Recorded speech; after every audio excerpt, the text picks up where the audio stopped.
warahmatullahi wabarakatuh. Perkenalkan, nama saya Wahyuni, kelas MPI 12.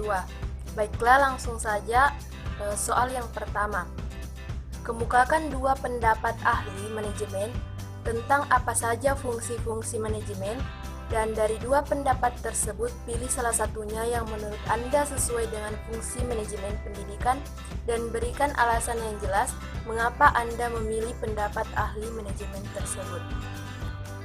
Baiklah, di sini saya mengambil ahli menurut yang pertama George R. Terry dan yang kedua MC Namara. Fungsi manajemen menurut George R. Terry ada 4. Yang pertama, planning, perencanaan. Yang kedua, organizing, pengorganisasian.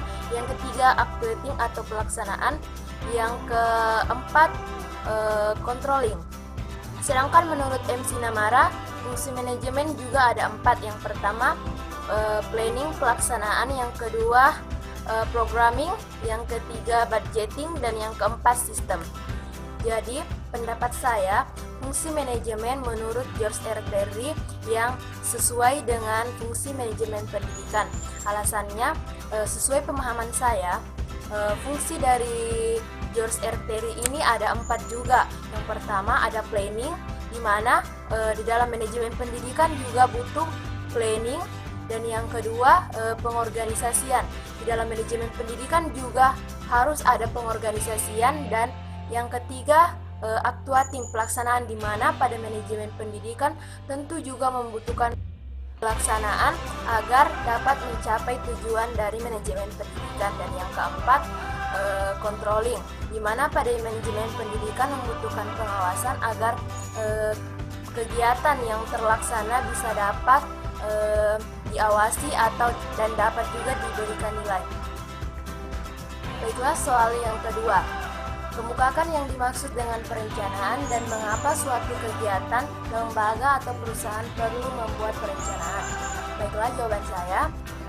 Terlebih dahulu saya menjelaskan pengertian dari perencanaan. Perencanaan merupakan suatu aktivitas menyusun tujuan organisasi atau lembaga, lalu dilanjutkan dengan menyusun berbagai rencana-rencana guna mencapai tujuan organisasi atau lembaga yang sudah ditentukan. Dan mengapa dalam suatu kegiatan, lembaga atau perusahaan perlu ada perencanaan agar yang pertama, tujuan menjadi lebih jelas dan terarah. Yang kedua, semua bagian yang ada dalam kegiatan, lembaga atau perusahaan akan bekerja ke arah tujuan yang sama. Yang ketiga, menolong mengidentifikasikan berbagai hambatan dan peluang. Keempat, membantu pekerjaan menjadi lebih efektif dan efisien. Yang kelima, perencanaan juga membantu untuk mengurangi resiko ketidakpastian. Baiklah, soal yang ketiga. Kemukakan alasan utama diperlukan manajemen dalam suatu organisasi atau perusahaan. Jawaban saya, jadi alasan utama diperlukan manajemen dalam suatu organisasi atau perusahaan yaitu agar terdapatnya sebuah aturan dan patokan atau yang mengatur sebuah organisasi atau perusahaan tersebut agar menjadi organisasi atau perusahaan yang maju dan berkembang dan menciptakan visi dan misi yang bertujuan untuk kesejahteraan bersama. Jika tidak ada manajemen dalam sebuah organisasi atau perusahaan, maka suatu perkumpulan tersebut tidak jelas arah dan tujuannya yang bisa berujung pada kegagalan. Jadi manajemen dalam suatu organisasi atau perusahaan sangatlah penting.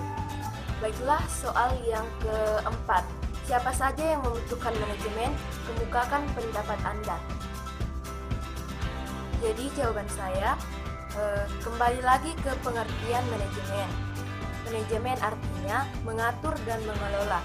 Jadi menurut pendapat saya, semua orang membutuhkan manajemen, bukan hanya untuk manajemen di organisasi atau perusahaan saja, tetapi manajemen juga perlu untuk setiap individu agar hidup yang kita jalani bisa terarah dengan baik dan kita bisa mencapai tujuan yang kita inginkan.